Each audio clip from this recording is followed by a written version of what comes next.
Hello all, welcome back. ಇವತ್ತು ಮೊಸಪ್ಪನ್ನು ಹೇಗೆ ಮಾಡೋದು ಅಂತ ನೋಡೋಣ.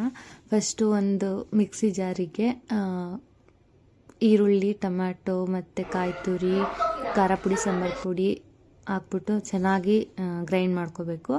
ನೆಕ್ಸ್ಟು ಒಂದು ಪಾತ್ರೆಗೆ ಎಣ್ಣೆ ಹಾಕ್ಕೊಂಡು ಅದಕ್ಕೆ ಸಾಸಿವೆ, ಸ್ವಲ್ಪ ಜೀರಿಗೆ ಮತ್ತು ಬೆಳ್ಳುಳ್ಳಿ ಜಜ್ಜಿಬಿಟ್ಟು ಹಾಕಬೇಕು. ಮತ್ತು ಮೆಣಸಿನ್ಕಾಯಿ, ಒಣಮೆಣಸಿನ್ಕಾಯಿ ಹಾಕಿ ಕಟ್ ಮಾಡಿರೋಂಥ ಈರುಳ್ಳಿನ ಹಾಕ್ಬಿಟ್ಟು ಚೆನ್ನಾಗಿ ಡೀಪ್ ಫ್ರೈ ಮಾಡಿ ನೆಕ್ಸ್ಟು ಟೊಮ್ಯಾಟೊ ಹಾಕಬೇಕು.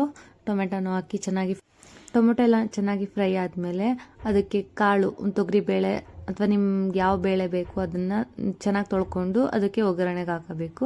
ನೆಕ್ಸ್ಟು ಖಾರ ಏನು ಆಡಿಸ್ಕೊಂಡು ಇಟ್ಕೊಂಡಿರ್ತೀವಿ ಆ ಖಾರ ಹಾಕ್ಬಿಟ್ಟು ಚೆನ್ನಾಗಿ ಘಮ ಬರೋ ಥರ ಬೇಯಿಸ್ಬೇಕು, ಸ್ವಲ್ಪ ನೀರು ಹಾಕ್ಬಿಟ್ಟು. ಅದಾದಮೇಲೆ ನಿಮಗೆ ಹುಣಸೆಹಣ್ಣು ಬೇಕಂತಂದರೆ ಹಾಕೋಬೋದು. ನಾನು ಟೊಮ್ಯಾಟೊ ಹಾಕಿದ್ದೆ ಅಂತ ಹೇಳ್ಬಿಟ್ಟು ಹುಣಸೆ ಹಣ್ಣನ್ನು ಹಾಕಲಿಲ್ಲ. ಅದಾದಮೇಲೆ ಸೊಪ್ಪು, ಏನು ಸೊಪ್ಪಿರುತ್ತೆ ನಿಮ್ಮ ಹತ್ರ ಅದನ್ನು ನೀಟಾಗಿ ಚೆನ್ನಾಗಿ ತೊಳೆದು ಸೊಪ್ಪನ್ನ ಹಾಕೋಬೇಕು.